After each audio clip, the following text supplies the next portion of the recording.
Hello and welcome to the Helix Personas launch webinar. Many of you watching this will be clients and will therefore be intimately familiar with Helix Personas, but for some of you it may be your first time. So let me introduce Helix Personas. It's a unique and powerful psychographic consumer segmentation system that classifies the Australian population into 54 unique mindsets, which we call personas, grouped into 6 communities. It was 10 years ago when we first launched Helix Personas, and since then a thriving community of Helix Persona users has emerged who have amazing stories to tell about how Helix Personas has helped their business. Today we're going to hear firsthand from our exceptional lineup of presenters who will share their own success stories. And innovation is at the heart of what we do, and since 2013, when we first launched Helix Personas in Australia, we've launched Helix in New Zealand and Indonesia, partnered with Telstra to take Helix Personas online in order to profile website visitation and digital campaign performance. In 2016, we created our live platform, which integrated Helix Personas with many of our other products, notably live mapping. In 2017, we began integrating Helix Personas with third-party machine-based data. And in 2020, we integrated Helix Personas with mobile device data for location-based insights and ad targeting. And then in 2021, we launched Creative Briefs, an automated system that provides the communication strategy for how to engage and persuade your target audience. And today, we're here for the launch of the new Helix Personas. Over the last 10 years, we've developed a rich and sophisticated ecosystem where Helix Personas has become what I call the connective tissue that integrates and enhances any data, from government data to digital data, customer data to location-based movement data. We also have very experienced partners in media planning, creative design and strategic consulting who have been using our data for years and who are available to help you get the most out of Helix Personas. I like to think of Helix Personas as the Swiss Army knife in your marketing and strategy toolkit. Our clients use Helix Personas to drive an ever-increasing range of business outcomes, such as customer database enrichment, lookalike models to find more best customers, media optimization, product development, and as a data integration tool to unlock the hidden value in their own data. I wanted to share with you some recent examples of the types of analysis and insights we're delivering using Helix Personas. In the top example on this slide, we've enriched over 7 million mobile devices with Helix Personas to understand people movement at a granular level. By geofencing the Princess Theatre in Melbourne, not only can we see who goes to the theatre, predominantly our leading lifestyles community, but also where they disperse to in the 4 hours post the show. Such insights provide an understanding of the value such shows bring to the CBD economy. In the bottom example, we've profiled visitors to Hamilton Island from New South Wales in May 2023. We undertake this type of analysis to profile visitors on a daily basis to understand who they are and where they come from. In this case, it's a domestic bliss persona who comes from the areas highlighted in red on the Sydney map. In this IKEA example, we can understand people movement throughout the store and profile them by Helix Personas. So we know the type of people visiting each section of the store by the time of the day and the day of the week. At 7 AM, we see 2 clusters of staff in the office and the cafe areas, while by 1 PM, customers are spread throughout the store. We can then understand how far these people drive to get to the store and how the profile of visitors is different by store. You can see that Metrotechs love the Tempe store, particularly on the weekend. Now, over the last 5 years, together with the pandemic, we've seen Australia continue to change, and these changes are reflected in the new Helix Personas. Firstly, we've had high rates of mobility, which is constantly redefining the communities living, especially in the outer urban and regional areas. Then we have the loss of the great Australian dream of home ownership, meaning that younger generations are focusing on other ways to build wealth and are forging different lifestyles and experiences to their parents. Then there's the continued high-rise development, which is changing the social fabric of our communities. And with 30% of Australians now born overseas, or 40% of Gen Z or their parents born in Asia, and of course now we actually have more millennials than we do baby boomers, these types of changes are having a profound impact on our national psyche. Ongoing outer urban and regional expansion is especially visible in the new Helix personas. In this example of Jordan Springs in outer Sydney, we see that one mesh block has now become 50 mesh blocks, and that the population in the last 5 years has doubled, and there is significant diversification of the personas living in the area. This example of housing in 2 different areas of Jordan Springs really illustrates the difference now in the people living there. Here is another example, this time in West Werribee in Victoria, where the population has also doubled due to significant development. And while aspirationals are still the main community living in West Werribee, we're now seeing a diversification of the population with other communities like Leading Lifestyles coming into the area. And here in this example of Ballarat, which has witnessed extraordinary growth, driven by aspirationals wanting to get ahead. And we know that these areas will continue to expand over the next few years. Here you can see a new housing development that is now coded as belonging to our aspirationals community. As we've just seen, many cities, towns and neighbourhoods have changed, but people's mindsets, their core values and beliefs, haven't. This means, unlike many other segmentations, our clients can rely on the continuity in the persona classifications, which is important because we understand it's difficult to manage segmentation change within a business once it's been embedded. However, people's behaviours, what they do, what they buy, what they watch or read, do change, and this has been updated in the new Helix personas to reflect current consumer behaviour. We've also updated the Helix persona website with new content and a new look and feel. We have an all-new welcome page, community and persona pages, and all the Data Explorer and audience profiling data, including all of the geographic areas, have also been updated. And we've enhanced and expanded the guidelines for how to talk to each individual persona by adding the advertising tone, creative and message prerequisites, hot buttons and turn-offs. Live mapping is one of our most popular products in the Helix Persona suite, especially since we launched the ability for our clients to upload their own data. As part of the new Helix Persona launch, we've undertaken a significant upgrade to live mapping with a new interface, new features and better looking maps.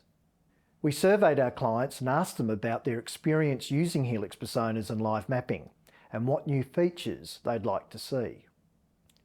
Data Explorer is one of the most used features, but feedback was that usability could be improved. So now, at a click of a button, you can take data straight out of Data Explorer and send it automatically to mapping or creative briefs, or even download the results. The most requested mapping feature was to be able to map multiple data insights at the same time. In this example, we're visualising areas with a higher than average amount of renters that are also below average income. This is achieved by simply adding as many insights you require and then adjusting the scale of this data insight using the slider bars. The legend then provides detail on how many areas and people meet the insight criteria. Another requested feature was to be able to map a data insight, profile a catchment, and profile the intersect of where the catchment and the data insight overlap. In this example, we've mapped areas in red where there are higher concentrations of people born in Asia. This is represented by 76 postcodes or 1.7 million people nationally. And then we've performed the catchment area, which is outlined in green, which includes 27 postcodes or 700,000 people. And then there is the intersect of the two, which is represented by 3 postcodes or 120,000 people. The data insight, catchment and intersect can now be profiled by Helix Personas and dozens of other single source and census data like media consumption and demographics. As part of the new improved workflow, this profiling data in catchment areas can be downloaded, and the whole analysis can be downloaded as a PDF report. The ability to export the postcodes in this example has again been a highly requested feature to enable clients to upload these areas to perform Facebook campaigns. Now we're going to hear from 4 clients who will talk about how Helix Personas is driving their business. Each year our clients are finding new and innovative ways to drive results using Helix Personas. And today is a great opportunity to learn more ideas about what you can do with Helix Personas to unlock greater value. So first up, we have James McDonald, Director of the Audience Group, a full-service advertising agency who are leaders in advanced marketing and advertising technologies. James is going to present some very topical and interesting insights around using Helix Personas for audience targeting. Hi, I'm James from Audience Group. We're an evidence-based advertising agency who specialise in buying and selling media on behalf of our clients. We're very much a data-led advertising agency. We don't guess at things. We look at what's being done before, what results we have, and we take the data and make decisions moving forward, and then we test, learn and refine. So a product like Helix Personas is perfect for an agency like ours. I'm going to talk about 3 things today. I'm going to talk about how we can use Helix Personas to help build penetration into a market. I'm going to talk about using Helix Personas when traditional targeting approaches aren't going to work. And then we'll talk about how we use Helix Personas to buy our media. So using Helix Personas to build penetration. 50% of sales generally come from 20% of your customer database. That's your heavy buyers, your loyal buyers. But the other 50% of sales comes from 80% of your database. So they're the light occasional buyers, the new buyers, the lapsed buyers coming back. So there are more light buyers than heavy buyers available at any given time. Now, as a media agency, we're trying to build penetration into the target audience as often as we can. So targeting light buyers gives us more opportunities to buy media, gives us cheaper opportunities to buy media. We can get to more people more cheaply with less waste. And the beauty of Helix Personas is it allows you to look at your own database. It allows you to categorize that database by heavy and medium users. And then what our clients can do is give us lists of Helix Personas that over-index as like category buyers. We can then use that as the basis for our media targeting decisions. See, the beauty of your database as a customer is it's probably very similar to your competitors' databases. So you don't need a third-party market scan to find more data to understand the clients you don't have. You have all the clients, you have all the profiles you need. You just want to grow the size of that database. So using Helix Personas, you can take the profile of the target audience you want and provide it to us as an agency, and we can use that to buy the category, define the category and build reach into the category and only the category, eliminating waste. We don't need to be so broad that we're targeting people that will never buy your product, but we don't be so tight that we miss opportunities of people that might buy your product.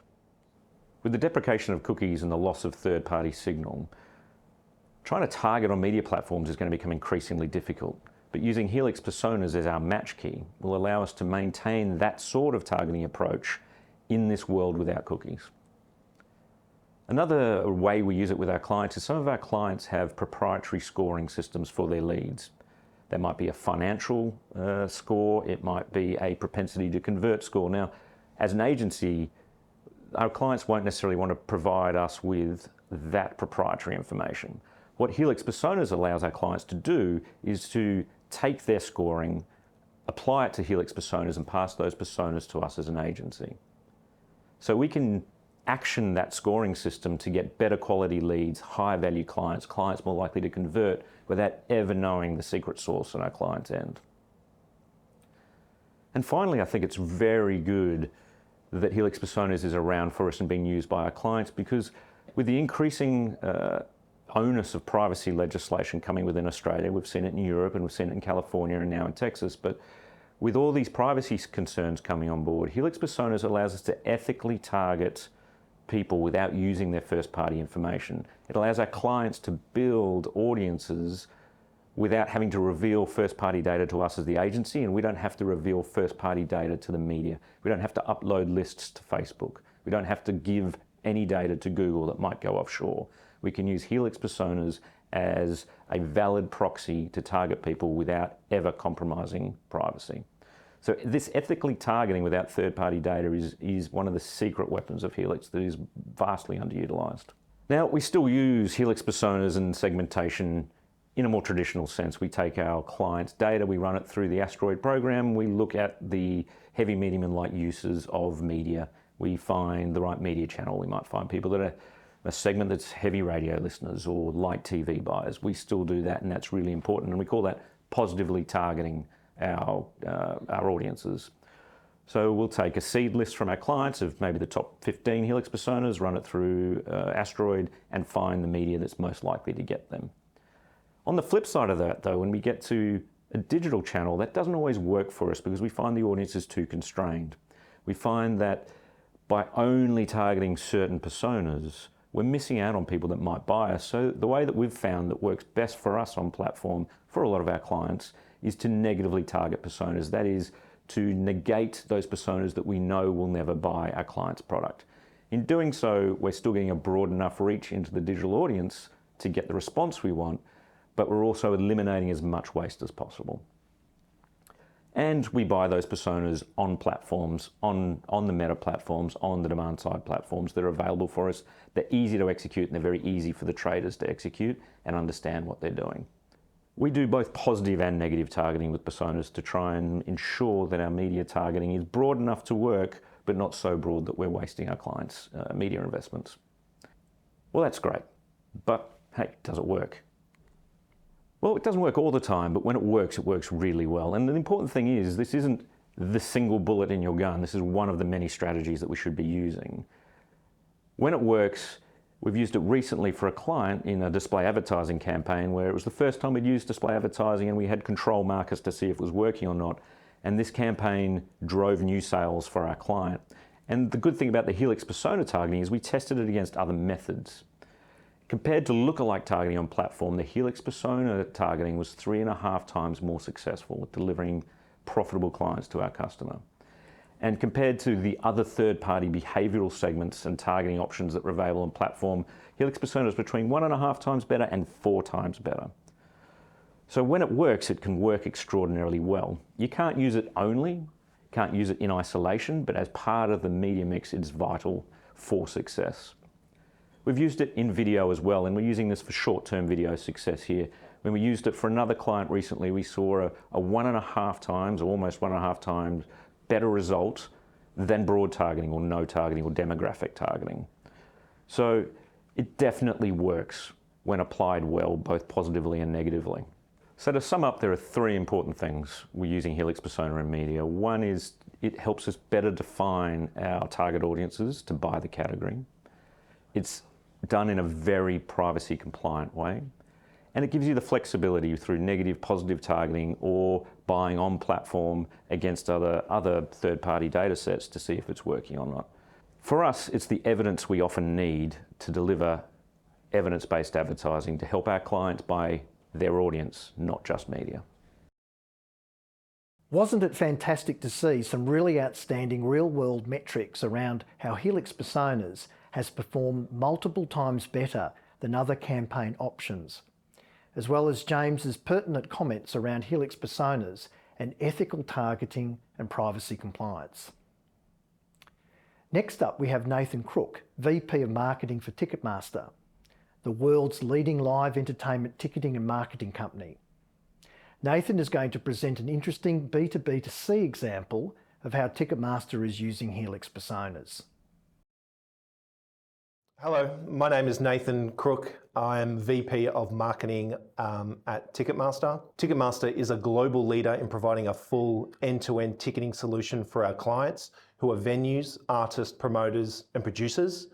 We operate in 35 markets across the world, and we are in effect a B2B to B2C platform, connecting our clients' events to their customers. If you're not familiar with our services, we offer event discovery, ticket sales, and ticket distribution via our marketplace and our digital platforms. We also offer an ethical resale program, allowing fans to resell tickets if they are unable to attend their events. We also offer an array of ticketing technology solutions to event organisers, venues and sporting teams. These solutions include ticketing software, access control systems, box office tools and membership management. And of course, we offer a comprehensive marketing data and insight service, utilising the latest MarTech tools to engage loyal and prospecting fans, amplifying event reach and driving advanced ticket sales. We provide valuable data and insights to clients, empowering them with deeper understanding of their customers. By leveraging such detailed insights, clients can make data-driven decisions, optimise marketing strategies, and deliver personalised experiences while reducing marketing and advertising costs on the client side. At Ticketmaster, we were faced with a significant business challenge, which involved being able to deliver comprehensive audience insights to a wide range of clients and events. With approximately 6,000 events annually, my marketing team needed to provide ongoing and detailed audience insights to meet the unique requirements of each of our clients. To address this challenge, Ticketmaster turned to Roy Morgan's platform, which offered the necessary tools and capabilities to generate valuable insights via their Helix personas. By leveraging Roy Morgan's platform, we gained the ability to extract rich audience data and analyse it in depth. This allowed us to understand the behaviours of each attendees across our vast client base. With access to a wide range of insights, my marketing team was able to provide tailored reports to each client, addressing their specific need and enhancing their understanding of their target audience. To provide a seamless and comprehensive solution, we took the next step by further appending the entire Ticketmaster database to Helix personas. This strategic move allowed for enhanced audience enrichment when broadcasting ads across Ticketmaster's own channels. By including Helix personas within our segments, we can now leverage a broader range of data and insights to create more targeted and personalised advertising campaigns. At Ticketmaster, innovation and technology are at the core of our competitive advantage. We remain committed to pushing boundaries and staying ahead in the industry.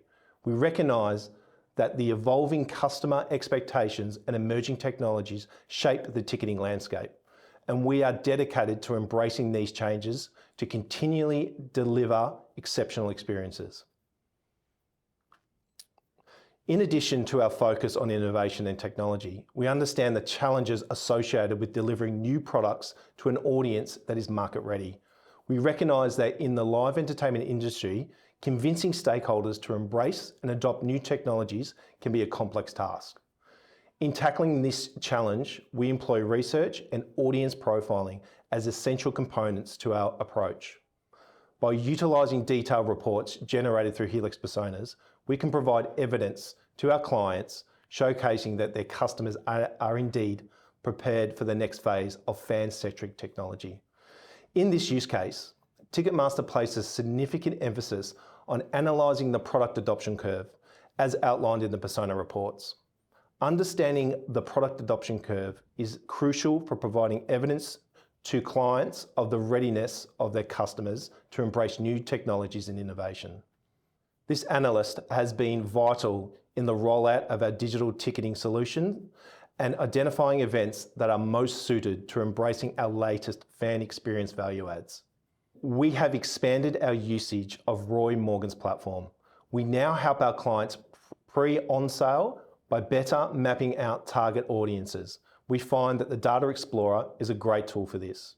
We are better equipped to provide tactical marketing recommendations to events that are underperforming by analysing high indexing Helix personas throughout the sales lifecycle and then pulling reports from the Creative Brief tool. We are now expanding the service to not be sales focused, but also fan focused. So our customer service teams are utilising the persona reports to better manage the entire fan experience. We've built different personas for each of our genre categories to help improve our overall service at each engagement touchpoint. Wasn't it really interesting to hear how Ticketmaster are using Helix personas to take their clients on a journey, whether that be about digital tickets or collectibles, as well as how they are sharing these insights with event organisers to help them with their own marketing efforts. Next up, we have Alison Ray, General Manager of Town Square, a full-service creative agency who believes with more demanding consumers, brands must find new ways to engage them. Alison is going to present how Town Square has used Helix personas to help their property clients. Hi, my name's Alison Ray and I'm here today to talk to you about how we use Helix personas across our clients to target, build out user profiles and create customer journeys that are really impactful across the whole selling process. So I'm the General Manager at Town Square, and Town Square has been working with Helix since 2019, which is about half of its life, but it feels like a long time for us, and it's one of the tools within our agency that is really popular with people, not just because it's easy to use and it provides such insightful data, but it's almost a light bulb moment when they come in and they see what we can do with this tool and how we're using it across our business and across our clients' business to really make a big impact. So I am old enough that when I started in this industry, we were called advertising agencies. We're not anymore, we're communications agencies. And my kids often ask me, what ads have you made? And they don't see a lot of the work I do because it doesn't end up on TV or radio or those typical places that it would have once. And that's because the way we work has changed significantly. And our categories that we work in, travel and tourism, hospitality, property, retail, has changed significantly too as customers have. So this is just a little snapshot about Town Square, but what I really want to talk to you about is how we use the Helix personas. So we use them in all the normal ways, and you might have seen some other presenters who've explained how they use it. We also work with clients who have a Helix membership as well, tagging their databases and looking at their personal customer data in terms of what does that look like against the different segments. We use it for media planning and buying, of course. But what I want to take you through today is how our property and retail clients use it for catchment analysis and forecasting our target audiences and where our future sales are going to come from. So let's talk about how we do that. For example, I'm going to take you through a little piece of property that many people will know up near Byron Bay. Now, we like to call this Hemsworth territory, but it might surprise you that everybody who lives up there isn't a Hemsworth and doesn't have that money to spend. So when you're looking to sell property in that area, it's really important that you drill down into what that audience and demographic looks like. This area used to actually be industrial, and so there's still remnants of that come through when we look at our target audiences. Now, if you live in a metro area and you are about to buy a new home, you're likely to buy within 20 minutes of where you live now. But in a regional area like this, they're likely to buy within an hour of where they live now. And if anyone knows people who are from regional areas and you say it's an hour's drive, they don't think that's a big drive at all. So when we start to look at our catchment analysis, we go all the way from Byron down to Ballina, which is about 30 k's or 25 minutes in the car. For this customer audience, this catchment is a relative time in which they would buy in any of these different locations. So what we're trying to find out here is who are the different people who live in these locations? What do they look like? What are their demographics? And this is really where we start to use Helix. We look at the resident composition. So this gives us a really detailed audience summary of these various catchments. What does Ballina look like? What does Byron look like? Who are the different personas that are coming through? Are they leading lifestyles like the Hemsworths? Or are they fair go? Are they just that average Aussie who loves where they live right near the coast? So this is really important to us because we start to see that it's not all the same. There might be some similarities in there, but who are the people that we think are the most important for us to target? And you can see we look at these different catchment areas and we start to see what are the biggest personas within them. Where are we finding convergence and where are we finding some of these outliers? And you will always find outliers. People tree change, people sea change. But what's really important for us is that we start to see who are these people that are going to buy this potential new property project. Now, as I spoke earlier, our clients often have their database tagged with Helix personas as well, because they work closely with Roy Morgan too. And that allows us to go into our mapping at an even different level, where we can start to look at where do inquiries come from. So, and this is really important because we might be selling in New South Wales, but if all of the inquiries are coming from Victoria, we can start to build a picture and go that these are investors. They're not actually people who want to live there straight away. Or maybe they're sea changers who are actually looking to make that next move. And what's really important after looking at where our inquiries have come from, as we all know, an inquiry isn't a sale, and most of us have inquired about a property that we never were going to buy. Where are our sales coming from? So who is actually buying this? What are those communities? What are those people? And this is important not only in terms of who do we start to target, but looking at what's going to make up this new community we're building. We start to see if everyone who was buying in this area was coming from Queensland or Victoria, there's probably a fairly strong investor interest in this location. What does that mean? When the community's built, it's going to have a lot of rentals within it. How does that impact the community we're building? Does it impact how people will live there? The makeup of people who will live there? So all of this data is so important for us, and we're building out who we're going to target and who is interested in these properties that we're selling. Using this information, we created a target audience snapshot. And this is all underpinned by that source data from Helix. So who is our primary audience? Who is the most likely, who has the propensity to buy, and who has the ability to buy? And this is really important because, like I said, inquiries aren't sales. Lots of people might like to live in Byron Bay. Can they actually live there? So identifying who are those primary and secondary target audiences, and then we can start to build out a real idea of what they look like. And why this is so important for us is that we use Helix as part of a puzzle that we're putting together to understand our customer. It's not the only data source we use. Obviously, we have our Helix data, we have qualitative customer research where we actually speak to customers, we have client data, sales, inquiries, other information they can provide, and we always have a cultural context. And this is really important when you're thinking about property. Anyone at the moment would think that, no one's buying property, no one can afford it, the Great Australian Dream is dead. The Great Australian Dream is not dead. People are inquiring on property, but people are scared. People are worried about the economic context. And this is the cultural situation we're going into with these projects, and we need to understand that. Because instead of just convincing people to buy a home with us, we need to convince them, first of all, it's a smart time to move, when everything they're hearing is telling them that it's not. So Helix is part of this puzzle we're putting together, part of this picture of our customer that we're trying to put together. And why this is really important is, and why we go so deep, and I actually haven't shown you how deep we go yet, that comes next, is limited data such as demographics will only get you so far. And I'm sure a few people have seen this, but if I tell you that someone's male, born in 1948, raised in the UK, married twice, lives in a castle, and is wealthy and famous, you probably have a picture in your mind already. And if you said King Charles, well, yes, you'd be right. But if you said Ozzy Osbourne, you'd also be right. Those factors apply to both of them. Now, if I was selling arthritis cream or reading glasses, probably both of these guys would be in my target audience.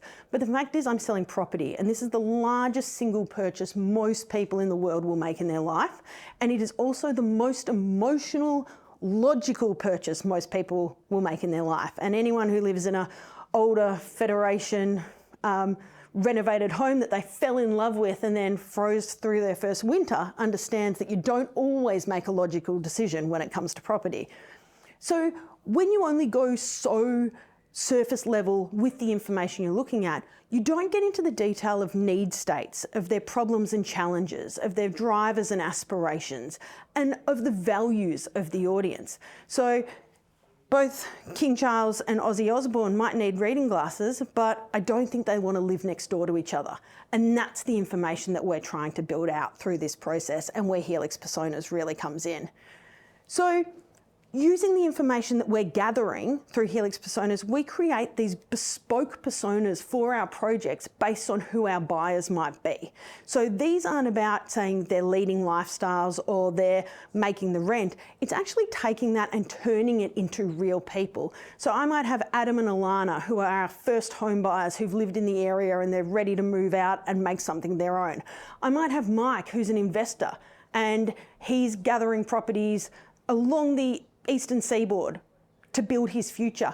Or I might have Ramesh here, who is a new Australian home buyer. Now, 30 to 40% of the current immigration into Australia is from South Asian countries.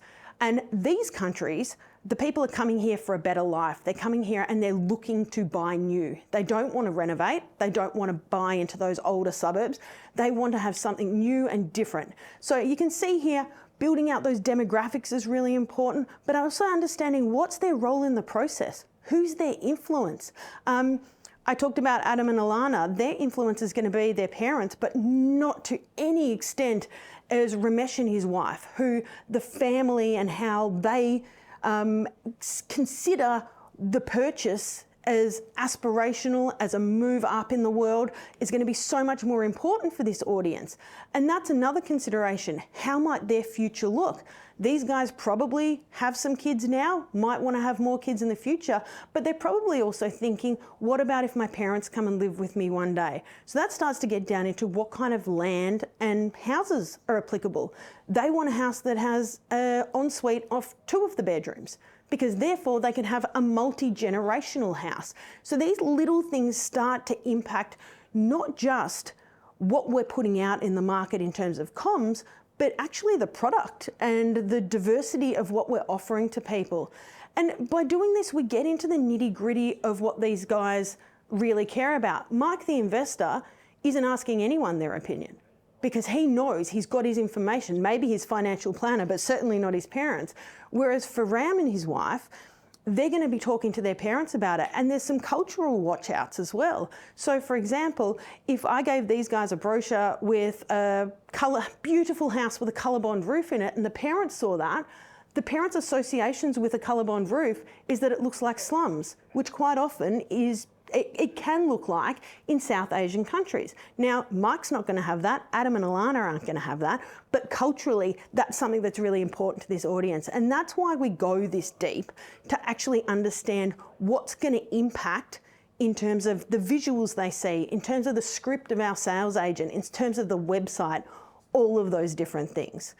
So from here, once we've pulled together who does our person look like, what do we know about them, their needs, their wants, their values and their pain points, we can actually start mapping them across the whole buyer journey. So from the moment that they're unaware but they know they want to buy some property, through to the point when they're a customer. Now don't forget, in the property journey, you become a customer, especially if you're buying new in a development like this, you become a customer, but it might take 18 months before you're actually living there. So this process can be quite long. And so it's when the sale is done, the sale isn't done here, it's not chewing gum, it's really long-term considered purchase. So we need to know all through that process, what are they looking for? What are they thinking? What are they feeling? What are the information sources they have? And what are the experiences, actions, and triggers? What are the things that make them act? And so once we start to do that, we can look for what we like to call our gain points and our pain points, right? So our pain points are parts in the process that are hard, and some of them we can impact and some of them we can't. It's life. Life has some of those things in it. But we can also start to see with our gain points, where are the parts where we can play a bigger role to help make this process smooth? Understanding that my client can play that bigger role isn't about saying that I'm going to be able to sell the house straight away. It's about I'm asking someone to spend $500,000 to $2 million. This is a process. They need to be nurtured along it. So how can we, our project, our brand, play a stronger part across that? So once we've actually tapped into where are these pain and gain points, we can go, how can we help solve this? So for example, one of the most confusing things in property is the process in itself. if you come from another country, you come here to Australia, you want to buy property, you need to understand what conveyancing is and mortgage lenders insurance and capital gains tax and all of these things that are especially relevant for if you are buying here in Victoria. So these people know they want to buy property, but they don't understand a lot of that terminology. That's a pain point for them. So how can we as a brand come along and help distill that, help make that a place where we can be a trusted advisor and help them through this whole journey? So you can see here that we can then start to map out where are our pain points and our gain points. So as we were talking about before, it's really important that people understand the buying process before they can actually make a decision to buy a house. They have to understand the terminology. They have to understand what to talk to the bank about, that types of things. So when we talk about Ramesh and his family, it's about, do we need to create something like a process explainer series, content that explains the process of home loan approval, of buying off the plan? Do we need an independent expert to deliver it as opposed to us as the developer? If we're talking to Ramesh, should that expert be someone older who is seen in more of a position of power? If it's Adam and Alana, the young guys, do they want to see someone like the Barefoot Investor who they see as like them and they see as younger and cares about the same things they do? Does the content need to be delivered in different languages? These guys, English is not going to be their first language. But if they're sharing it with their parents and their parents are a big decision maker, what do we need to look at that makes the content we're creating relevant for those parents as well? And you can see here in this journey mapping, we're going really deep.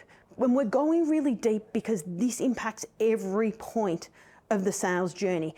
It impacts how the sales agent talks to the people who come into the sales office. It impacts the picture that we put into brochures and housing flyers.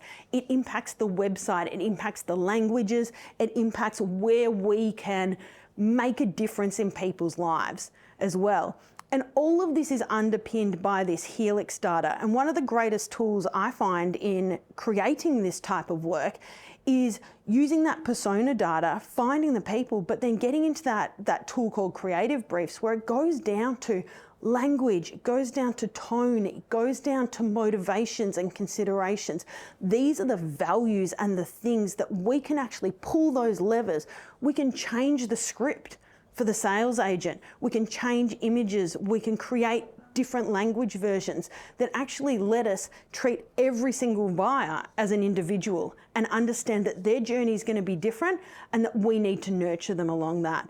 I think I mentioned earlier, this is the largest purchase most people will make in their lives. It's emotional, it's rational, it's got probably more stakeholders and discussion around it than any other purchase you're going to make. So making sure that we have understood drivers, values, motivation, and how we can support this audience across the whole journey is so important to us. And that's really where Helix Personas comes into its own. And like I said, it's part of that puzzle and that picture that we put together of our customers that helps us take, you know, what is a profile and turn it into an actionable piece of insightful work that, you know, is really fulsome and impacts everything across our projects.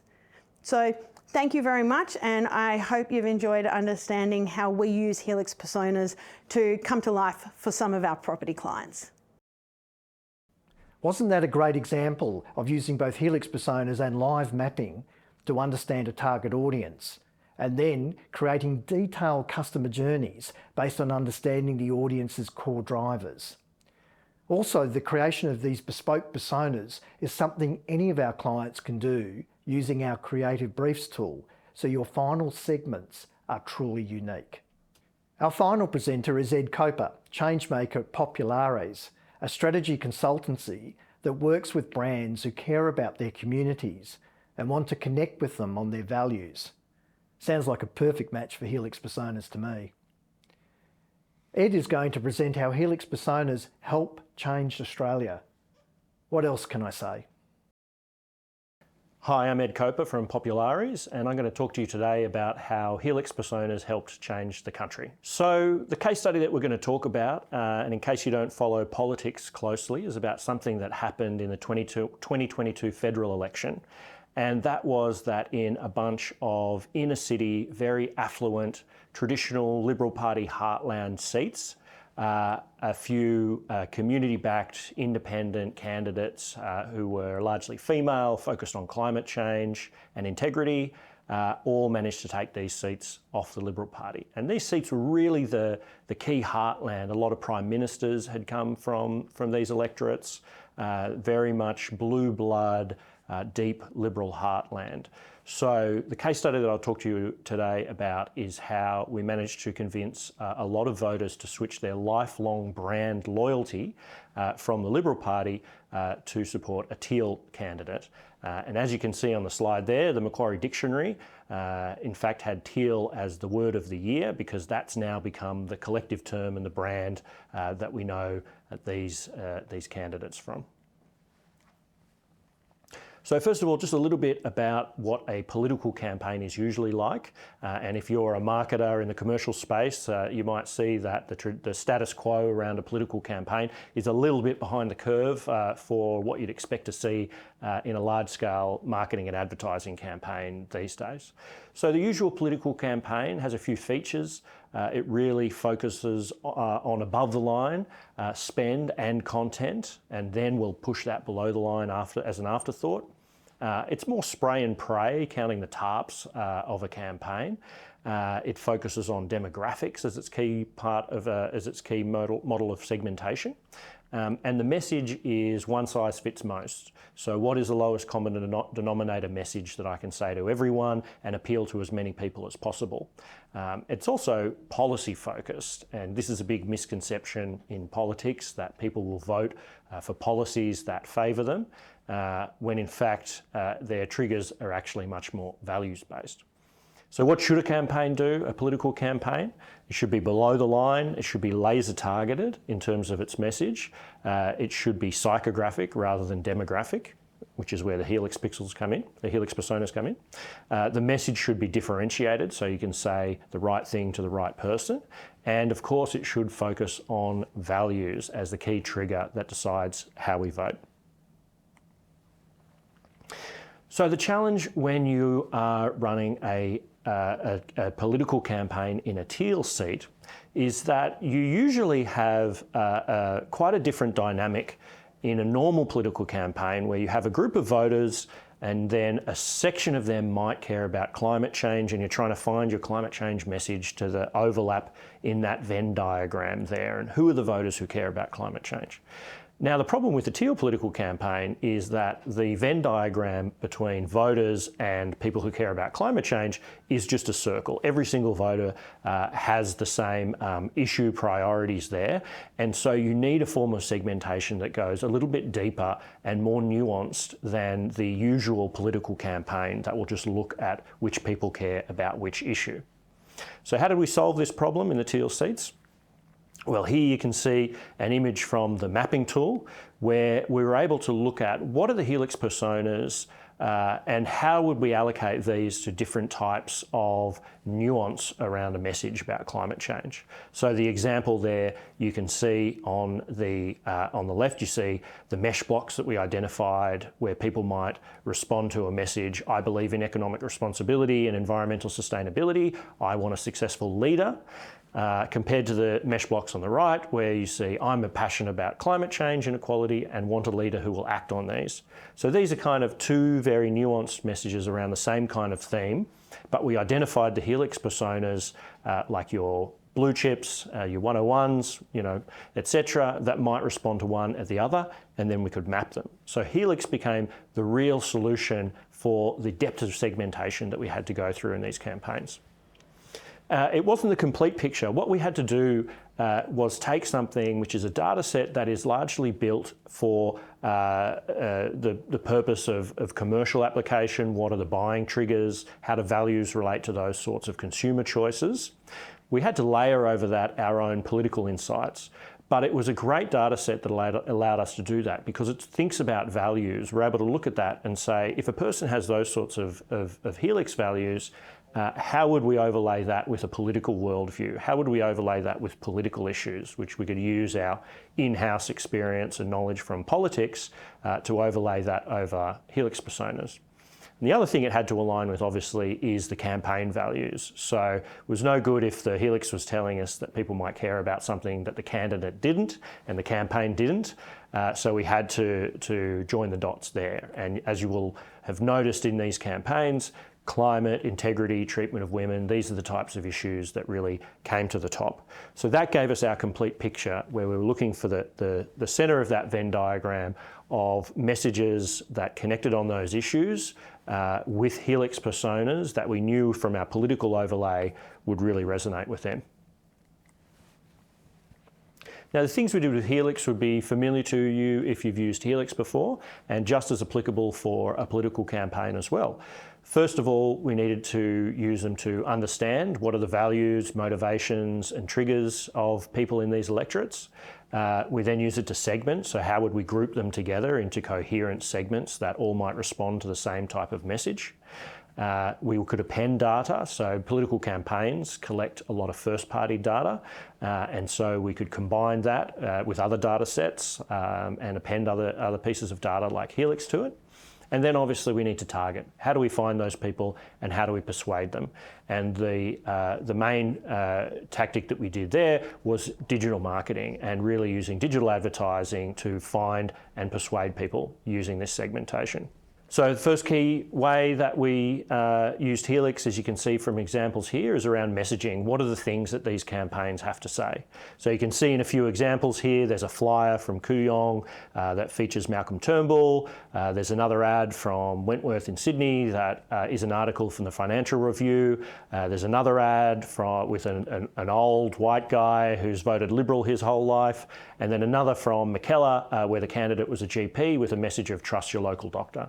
So all of these messages and all of this content was based on that psychographic profile that we knew from Helix. We knew they read the Financial Review, we knew that they would trust professions like doctors, we knew they would respond well to these types of figures that you see in these ads, and that really formed the architecture for the campaign content and messaging. The second key way we used Helix was in our segmentation and targeting. So as I mentioned, this is a really digital-first approach to campaigning. And the table you can see there is a couple of seats as an example. How many digital ads each voter in these seats saw on average. So the extreme example there is Kooyong, where every voter in Kooyong saw a Monique Ryan ad an average of 252 times each. Now, a lot of people ask me when I tell them this fact, you know, how did you deal with people being really annoyed at being spammed so much by so many ads? And the short answer is they weren't annoyed at all. Because we had got the creative and the messaging right, the advertising was not intrusive. It resonated with their values and attitudes. And in fact, a lot of people would share our ads if served them on a platform like Facebook. They would share it to their own networks, which is obviously the best indication that message and that bit of content has really hit the mark. So even at that volume over such a short period of time, the advertising was very effective because we'd nailed the messaging piece as well. And the third way we used Helix personas was really, as you may have done so yourself, in media buying and resource allocation. Resource allocation could be a little bit different in a political campaign. You can see an image here of volunteers in t-shirts with clipboards.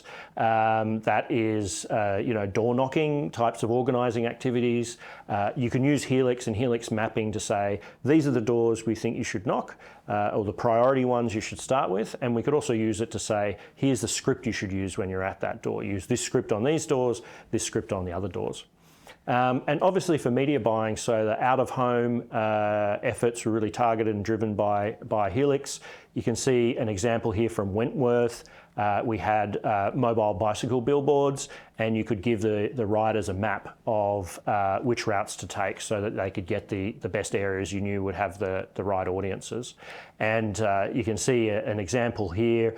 One of the pieces of creative. We know now people from all stripes, all walks of life, all sides of politics could agree that Scott Morrison was very much on the nose. And so some of the creative was just featuring the candidate with Scott Morrison.